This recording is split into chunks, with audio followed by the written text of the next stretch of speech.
J'ai écrit un mail en me présentant, simplement. J'ai mis mon CV, mes aspirations. S'il y avait une position, une place dans son labo, j'étais envie de le rejoindre. Et il m'a répondu 10 minutes après. Barbara, super, ton profil, c'est tout à fait d'accord avec mon équipe. Viens. 1, 2, 3, 4. La petite voix, la petite voix.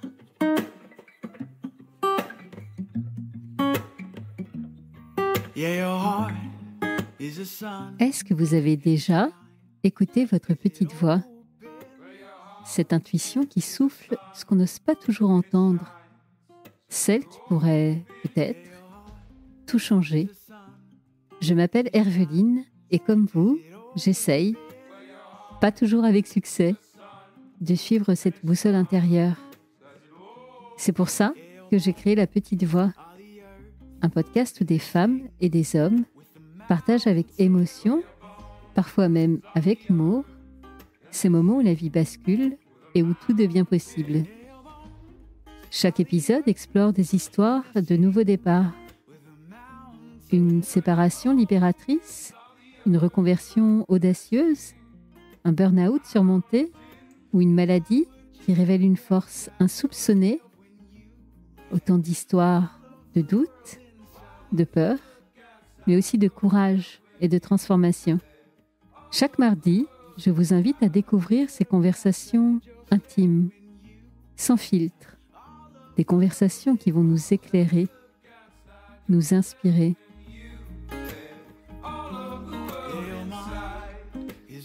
Alors, prêt à écouter La Petite Voix pour entendre la vôtre ?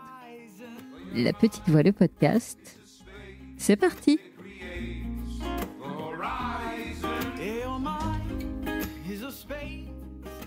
Tout quitter du jour au lendemain, traverser l'Atlantique vers la France avec ses 2 enfants sous le bras sans vraiment savoir où l'on met les pieds, c'est le choix radical qu'a fait Barbara.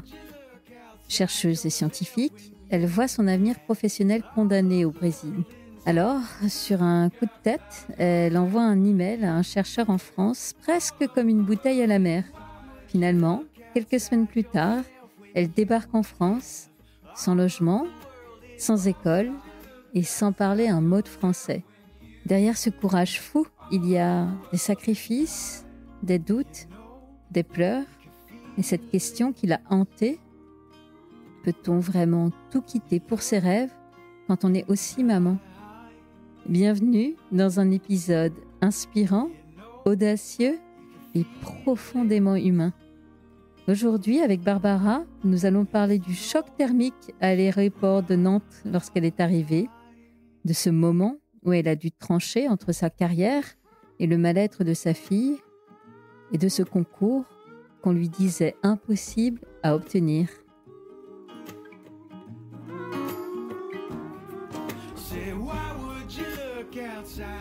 Hola Barbara, bienvenue dans La Petite Voix. Hola Evelyne, merci beaucoup. Merci d'être là.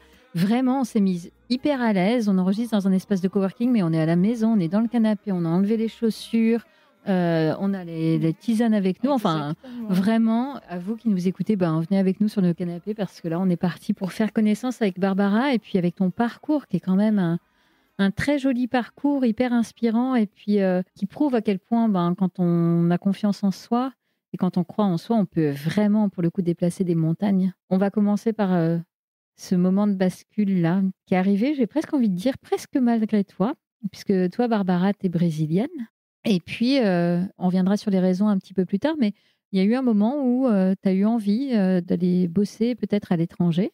Donc, je suis brésilienne et je suis scientifique. Je travaille avec la recherche. Je sentis qu'il m'a manqué une expérience à l'étranger. Je suis mère isolée, donc j'ai 2 enfants en charge. J'ai décidé que c'était le moment de partir. Même sans réfléchir, j'ai écrit un mail à un chercheur ici en France. J'ai proposé de le rejoindre dans son labo. Il m'a accepté. Et comme ça, tout de suite, j'ai arrivé ici en France sans aucune organisation ni quoi que ce soit. Tu peux nous dire un peu le sujet très spécifique et pointu sur lequel tu t'es spécialisée ? Je travaille avec la recherche, avec les molécules naturelles, plutôt avec les venins des animaux venimeux, donc les scorpions, les araignées, qui produisent des molécules hyper riches pour soigner les gens aussi. Donc, au Brésil, on a une large recherche avec les animaux. On est un pays énormément, avec beaucoup de biodiversité, Eh bien oui. des plus grandes diversités au monde. Donc, c'est une ligne de recherche qui est assez classique au Brésil. Et j'ai tombé amoureuse de cette recherche depuis ma licence en biologie. Je suis biologiste, donc. Et depuis, donc, il y a, je dirais, plus de 15 ans que je bosse sur ces sujets-là. Ok, donc c'est très pointu et j'imagine que quand tu commences à te dire que tu veux partir à l'étranger, les labos qui dans le monde étudient ces mêmes sujets, il n'y en a pas non plus des dizaines en fait. Tu n'as pas un choix incroyable. C'est ça. Il y a beaucoup de gens qui travaillent avec ça, mais ce n'est pas non plus un truc dans tous les pays. Et vraiment, la France, ce n'était pas un pays que j'ai choisi de venir en France. Ce n'était pas du tout lié au pays ou quoi que ce soit. C'était vraiment lié à la recherche. Ok. C'était lié au projet. Le projet que j'ai développé pendant mon doctorat, pendant mon PhD. Il y avait un chercheur ici en France qui a travaillé dans la même direction. Ok. Donc, toujours, j'ai lu les travaux à lui. Pendant ma thèse, j'étais en permanence en train de lire les travaux qu'il développe. Donc, je lui connaissais son travail. Et à la fin de ma thèse, j'ai resté en postdoc au Brésil un moment. Et j'ai décidé de lui écrire. Parce que c'était quelqu'un qui m'a guidée pendant ma thèse. C'est une bouteille à la mer, quoi. Exactement ça. Ouais, c'était exactement ça. En fait, j'avais déjà finalisé mon doctorat. Il avait 3 ans. Et j'étais donc en mon post-doctorat au Brésil. J'avais une bourse du gouvernement brésilien pour aller aux États-Unis, pour développer un postdoc aux États-Unis, à Yale, une grande université comme Harvard. C'est une université vraiment de pointe. Mais j'avais peur parce que c'était un financement du Brésil. Et pour des questions politiques, c'était délicat à cette époque-là. C'était des gouvernements d'extrême droite qui arrivent. On parle de 2018. Alors, rappelle-moi le nom de Bolsonaro, le président, ex-président du Brésil. Il a parlé ouvertement que la science n'était vraiment pas importante, l'éducation, c'était pas importante. Donc, toutes les subventions de travail, etc.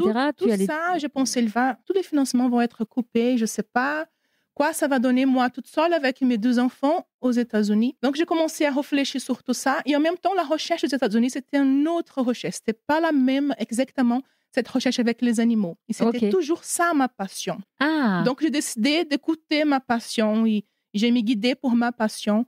Et j'ai décidé d'écrire donc à ce chercheur, Michel Devard, qu'il s'appelle ici en France. C'était une période difficile pour moi. J'étais vraiment triste. J'ai tombé en dépression avec cette situation. À cause de ta situation professionnelle qui devenait précaire? Parce que je n'avais pas perspective. Je vois que la politique, ça arrive, ça va une catastrophe, ça sera une catastrophe. Qu'est-ce que je vais faire? Je pourrais aller aux États-Unis, mais je ne sais pas trop comment va se passer. Donc, c'était un moment vraiment difficile pour moi. J'ai écrit un mail en me présentant, simplement. J'ai mis mon CV, mes aspirations. J'ai toujours lu, j'ai travaillé à Louis, c'était super inspirant pour les recherches que j'ai développées. S'il y avait une position, une place dans son labo, j'étais envie de le rejoindre. Et il m'a répondu 10 minutes après, Barbara, super, ton profil, c'est tout à fait d'accord avec mon équipe. Viens où? Parce que je ne savais même pas où il était en France. Oui. Oh my God, ok, j'y vais. Je crois que tu m'as dit que c'était au mois de novembre que tu as cet échange de mails. Et quand il te dit « OK, viens », il te demande d'arriver pour quand? Pour février. Par contre, il faut que tu sois là 4 février pour démarrer ton contrat. Laisse-moi savoir si ça te convient, si tu as envie de venir. Qu'est-ce que tu ressens à ce moment précis où il te répond ça? Pour moi, c'était comme si le sol s'est ouvert comme ça. Et ça se dérobe sous tes pieds. Et alors? Donc, ça marche. En fait, j'ai envoyé 2 mails et j'ai trouvé une position. J'ai dit, qu'est-ce que je vais faire novembre? Je n'avais jamais quitté le Brésil avant. J'avais mon passeport, mais mes enfants, ils n'avaient même pas le passeport à ce moment-là. Mais je ne sais pas pourquoi j'ai eu ce courage. Et j'ai décidé, on y va. J'aimerais qu'on revienne, avant qu'on raconte un peu la suite de cette aventure, il y a une dimension, on a évoqué la dimension pro, la dimension politique du Brésil à ce moment-là. On est en 2018, tu disais, hein, c'est ça? 2018. Ce qu'on n'a pas évoqué, c'est ton contexte personnel et je pense qu'il joue aussi. Ça n'arrive pas à n'importe quel moment dans ta vie, ce moment de bascule. Est-ce que tu peux m'en dire plus? En fait, je suis mère isolée, j'ai 2 enfants. Ma fille Anna, elle a 19 ans aujourd'hui. Gabrielle, 14 ans. Donc moi, Barbara, j'ai 38 ans aujourd'hui. Donc vous imaginez que j'ai eu ma fille toute jeune. J'ai eu Anna à 18 ans. Donc c'était déjà pas du tout simple. J'ai eu Anna dans mon adolescence. J'ai jamais abandonné l'idée de faire mes études, de progresser et continuer. J'avais aussi toute ma famille qui était un réseau de soutien tellement important. Ma mère qui a eu un rôle incroyable dans cette période de ma vie. Elle n'a jamais me laissé lâcher non plus. Elle dit, on est là, tu vas suivre ta vie, tout va bien se passer. Donc, j'ai fait ma fac avec Anna, toute petite. Anna elle avait 1 an quand j'ai commencé mes études à la fac. Donc, j'ai fait toute ma fac avec ma fille. Et à la fin de la fac, je tombe enceinte de Gabriel. Et au milieu de ma thèse, je me suis divorcée. Tu as décidé de partir, c'est ça? Non. Mon mari m'a quitté, il vraiment nous a abandonnés. Donc, c'était une catastrophe. C'était vraiment, pour moi, c'était une période noire de ma vie. C'était vraiment hyper dur pour des questions à lui. Même les enfants? Même les enfants. Le genre de père qui, le divorce, il abandonne la femme, les enfants aussi. Il a divorcé tout le monde en même temps, tu vois. Attends, t'avais quel âge là? En fait, t'étais hyper jeune. Quoi? Ça, c'était 2013. J'avais 27 ans, 26 C'est ça, t'as même pas encore 30 ans et tu as les 2 enfants à ta charge, donc seule à devoir les assumer. Et en même temps, cette carrière qui te passionne et ton envie de progresser. tenir. Donc, cette période-là, c'était vraiment compliqué. Et tu aurais pu t'effondrer et tout lâcher 1000 fois. Tu as eu ton propre moteur, là, où tu as tenu bon. Non seulement tu as tenu bon, c'est que c'est aussi une période hyper rude, mais dont tu es ressortie extrêmement forte, avec beaucoup de confiance en toi, finalement. Ouais. C'était vraiment essentiel pour moi retrouver qui je suis, pourquoi je suis là, qu'est-ce que j'ai fait de ma vie. Et mes enfants ont été clairement ma force. J'ai besoin de faire quelque chose dans ma vie pour eux. Je suis l'unique personne qui vont regarder, je serai l'inspiration à eux. Le modèle, donc, le modèle à eux, c'est moi. Donc, il faut vraiment... C'était toujours ma force, c'était mes enfants.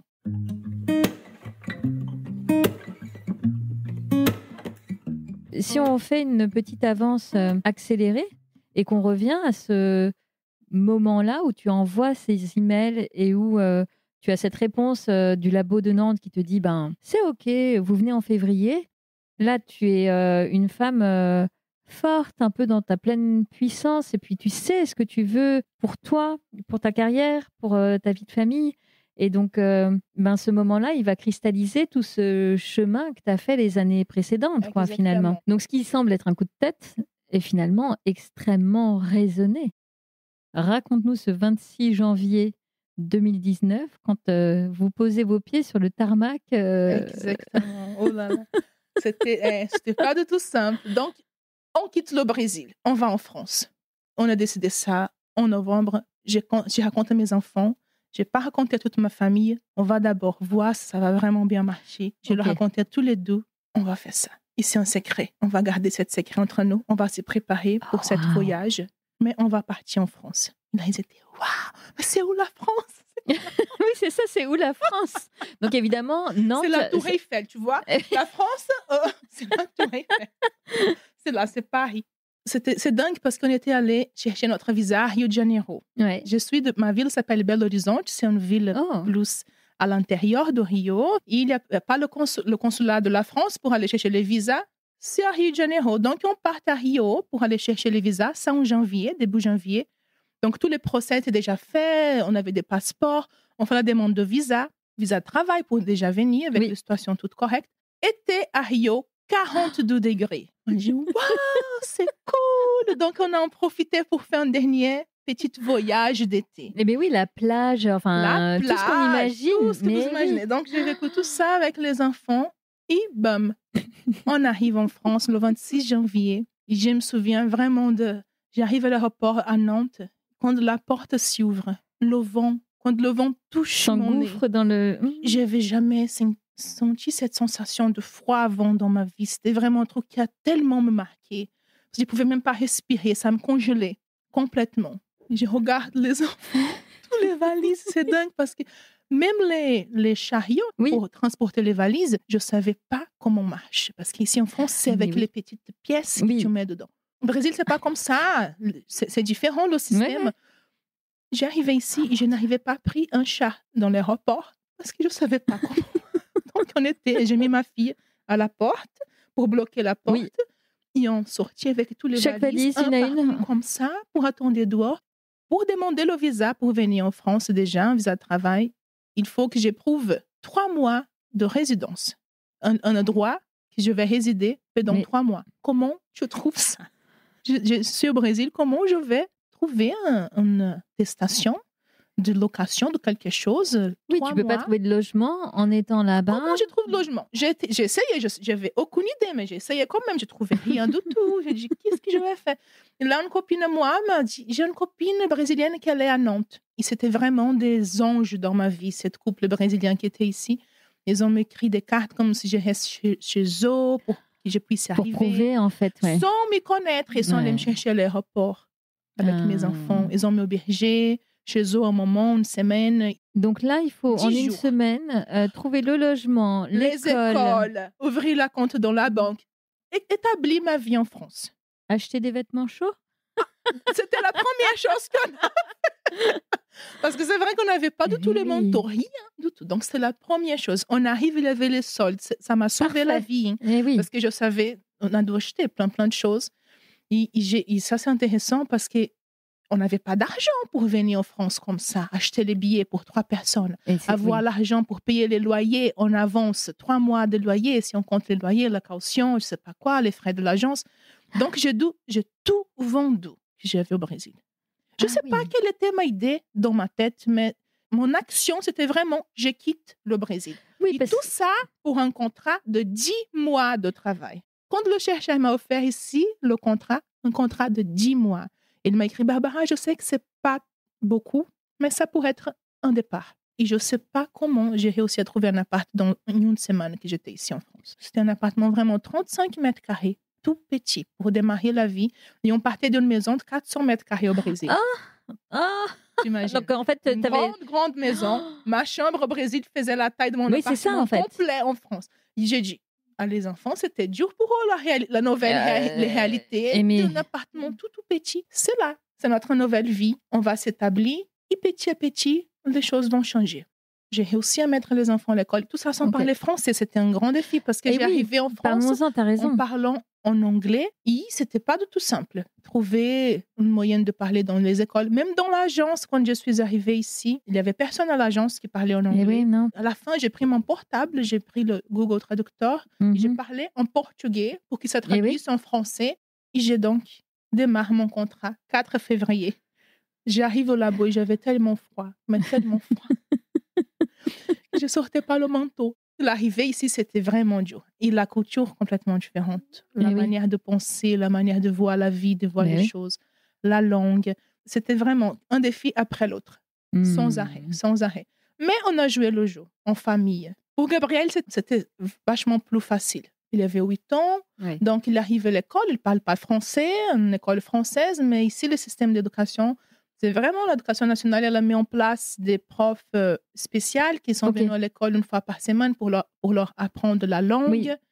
Donc ça a aidé beaucoup Gabriel Eh oui. à ce moment-là. Et des garçons avec un ballon, ils vont se retrouver. Avec 3 mois qu'on était ici, Gabriel parlait déjà en français. Ok. C'est qui ce gamin-là? Moi, je n'arrivais pas du tout à comprendre. Est-ce qu'il Il te comprenait. traduisait du coup? Est-ce qu'il t'aidait? Ah, mais on va en boulangerie, par exemple. Je n'étais pas capable de demander du pain. Je ne savais pas les phrases à dire. Donc, c'est toujours Gabriel. On va en resto, c'est Gabriel qui fait la commande. Ok. Donc, c'est Gabriel, vas-y, c'est ton moment là. Eh bien oui, Et- parce que ta et- fille, ça n'a pas été aussi simple, je crois. C'était pas simple pour elle non plus, parce que pour Anna, c'était dur. Elle était adolescente déjà. Hein. Une fille adolescente. Donc, quand on arrivait en France, c'était le choc culturel, le choc de la langue. Hmm. Elle a commencé à fréquenter un collège et je pense qu'il y a quelque chose qui est passé, qu'elle a complètement s'y bloquée pour la culture française, pour la langue, pour tout ça. Donc, c'était une période hyper compliquée. Elle a rentré en dépression. Elle ne pouvait pas s'adapter et c'était super dur, mais vraiment super dur pour nous. Les 6 premiers mois, pour Anna, c'était vraiment, elle a resté à la maison, elle ne pouvait pas sortir. Elle t'a demandé parfois à rentrer au Brésil? Elle voudrait vraiment rentrer au Brésil. À ce moment-là, il faut qu'on rentre. J'ai dit, Anna, l'opportunité de ma vie, de progresser ma carrière, il faut que tu fasses un minimum d'efforts. C'est pas possible. Elle voudrait vraiment pas. Et à la fin, elle a compris. On a changé. Je l'ai mis dans un collège plus adapté, aux étrangers. Après 6 mois, les choses sont si calmées. Est-ce que toi, du coup, ça t'a fait parfois douter? Il y avait des moments que j'ai dit, c'est pas possible que j'ai arrivé ici et que les choses vont pas marcher. C'est pas possible que j'ai réussi à être là, à tout ça traverser dans ma carrière, dans ma vie personnelle, familiale, pour que les choses ici, tout arrête. C'était un moment qui vraiment, c'était un conflit entre Barbara, la mère, Eh oui. Barbara, la professionnelle. Eh oui. En tant que femme, on a toujours ces conflits. Des femmes, des mères, des professionnels, c'est beaucoup de choses à gérer. Je crois que tu m'as dit, vous n'avez jamais pris de cours de français. Non. Aucun de vous trois. Mais par contre, toi, tu y allais, j'ai envie de dire, à la Barbara. Tu voulais qu'on te parle en français au maximum. Tu n'as pas utilisé l'anglais. De toute façon, Ouais, ça ne non, marchait pas la bien. langue, Mais c'était au labo, tout le monde parlait en anglais. Dans la science, c'est une langue que les gens parlent couramment. Donc, je n'avais pas de souci au travail. Mais dès que je sors du travail, je me retrouve en réalité que l'anglais ne marche pas trop. Dans la rue, ça ne va pas le faire. Il faut que je me bouge. Et mon idée, c'était toujours de m'adapter à cette couture. J'ai ma propre couture, la couture brésilienne que je garde. C'était en France que j'ai me découvert en tant que brésilienne. Ça, c'est très cool. C'est drôle. Hein. Parce que c'est ici que j'ai compris que je suis brésilienne. Tellement on est différents, toutes les petites différences. C'est ici que tout ça, tu es valorisé. Donc, on garde cette pluralité culturelle. Bien Moi sûr. et les enfants aussi. On est super brésiliens, on rentre à la maison. C'est le Brésil, on parle en portugais entre nous. OK. Et on est dehors. C'est le français, c'est l'anglais. Donc ça, j'ai écouté ma petite voix aussi ces moments-là. De vraiment, est-ce que je rentre au Brésil? Est-ce que je reste? Je ne sais pas quoi faire, mais j'étais tellement envie d'essayer, de voir qu'est-ce que ça va donner ici. Surtout que toi, professionnellement, très vite, ça se passe super bien. Super bien, ouais. Ça, c'était un truc de dingue parce que j'étais pas du tout prête parce que je pensais que je vais bosser sur un type de projet avec les vénins. Et en arrivant ici, le chercheur me propose un autre sujet. Je dis, ah ouais? Comment ça? J'ai pensé qu'on va travailler sur ça. Ah non, oui aussi, mais le projet que j'ai besoin vraiment de débloquer les choses qui ne marchent pas du tout. On a un grand financement pour ces projets, donc j'aimerais que tu travailles sur ça. Je n'avais jamais travaillé avec ce sujet avant, ni quoi que ce soit. Ah waouh! Mais jamais. On y va. Ça va bien se passer. J'ai dit oui, je pourrais faire ça. Dans ma tête, Barbara, mais tu es folle, tu pourrais jamais faire ça. J'ai dit maintenant, débrouille-toi, Barbara, parce que tu es déjà là, les choses vont se passer. Et tout ce qu'il y a attendu pour 1 an de travail, pour les premiers 10 mois de travail, en 2 mois, j'avais tout finalisé. Donc, j'ai réussi à débloquer le projet. Et il a dit, mais qui es-toi? Qui es-tu, Barbara? Qui es-tu? D'où tu viens? Comment on s'est fait ça? C'est grâce à ça, on a réussi à prolonger le projet, prolonger les financements. Je suis venue pour 10 mois et j'ai fini pour rester 4 ans en tant que postdoc ici.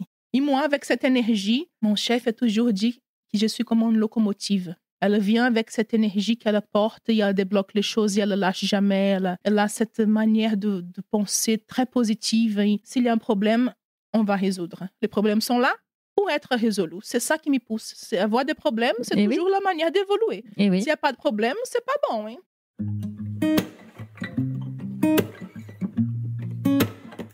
Et après, donc, ces 4 ans de contrat, de travail, j'ai postulé au concours de chercheuse ici, donc le concours de l'ANSERM, parce que vous savez, on ne peut pas rester en CDD plus de 5 ans en France. Oui, il y a des limites. Ouais. Et là, mon chef a dit, Barbara, ça passe très bien. Si tu as envie de rester, il faut que tu fasses le concours, parce que c'est l'unique moyen que tu restes de manière... J'ai dit, et là, c'était difficile pour moi ce choix de faire le concours, parce que faire le concours, c'est vraiment la décision de quitter mon pays de manière permanente. Je n'avais pas cette notion de rester à l'étranger toute ma vie. Et mon chef, je me souviens, j'ai fait le concours, j'ai postulé au concours en 2023. Il m'avait dit, mais t'inquiète, Barbara, tu ne vas pas passer. Je ne suis pas prête. OK. Ton CV, il est encore fragile, on va travailler, ça va prendre peut-être 2 ou 3 ans, mais c'est important que tu te mettes dans ces procès. C'est un concours au niveau national, c'est beaucoup de candidats au niveau. Il répétait ça de manière récurrente. Je dis, OK, mais si on va faire le concours, on va faire le concours. Et oui, on n'y va pas pour faire les figurants. Ah non, je fais pas des essais. Dans ma vie, j'ai pas le temps de faire les essais. Vraiment, j'ai mis dans ce procès de concours. J'ai tout donné. C'était vraiment un truc de ouf. C'est un concours qui se fait en 2 étapes différentes. Donc, une première étape des dossiers écrits. On était 90 candidats en France. Et ils ont retenu 28 candidatures pour passer à les auditions.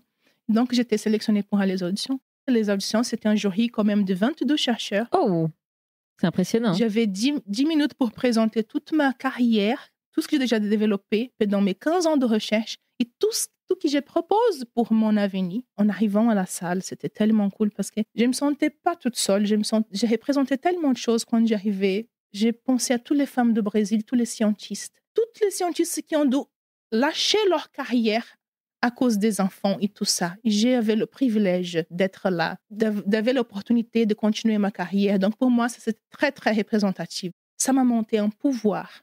Et quand j'ai fait ma présentation, je vois que les têtes de chercheurs qui sont là contentes. J'ai dit, OK, on y va. Et après les 10 minutes de présentation, il y avait 30 minutes de questions. Donc, c'est là que le concours commence, en vrai. Et moi, en tant qu'étranger, j'ai choisi de passer le concours en français pour montrer mon intégration aussi au pays. Pour moi, c'était important. Oui.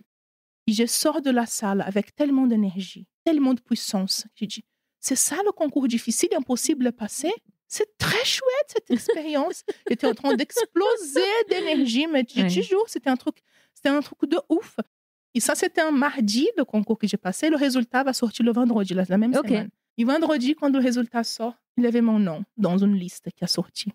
Et je ferme le site, je ferme la liste. Je rouvre, j'ai éteint l'ordinateur. Pour vérifier plein de fois. C'est quoi ça?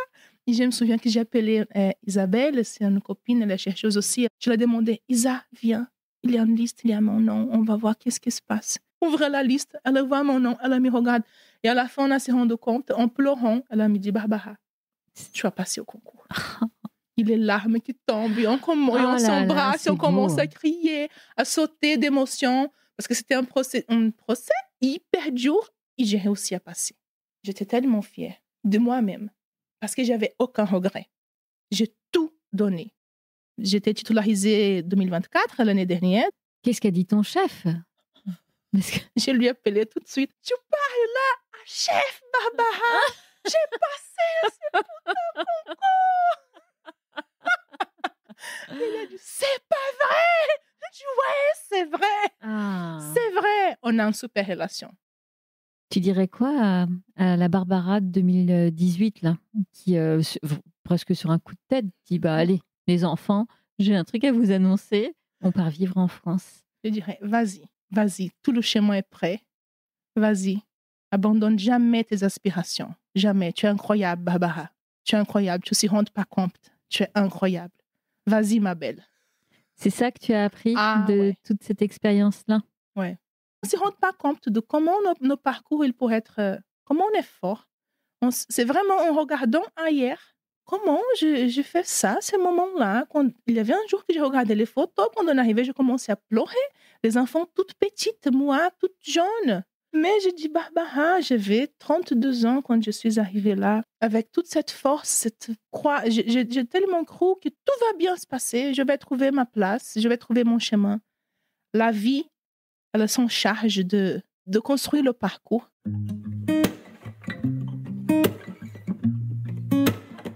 J'ai mes petites questions rituelles que j'aime bien poser à mes invités en fin d'entretien. Et la première, je voulais savoir si dans ton cheminement, il y a eu un livre qui t'a aidé, qui t'a inspiré justement pour bien avancer et peut-être t'accrocher à ton rêve. Je ne pense pas que dans le moment que j'ai fait cette choix, j'ai beaucoup lu des romans, donc c'est toujours ça m'a ramené à des voyages.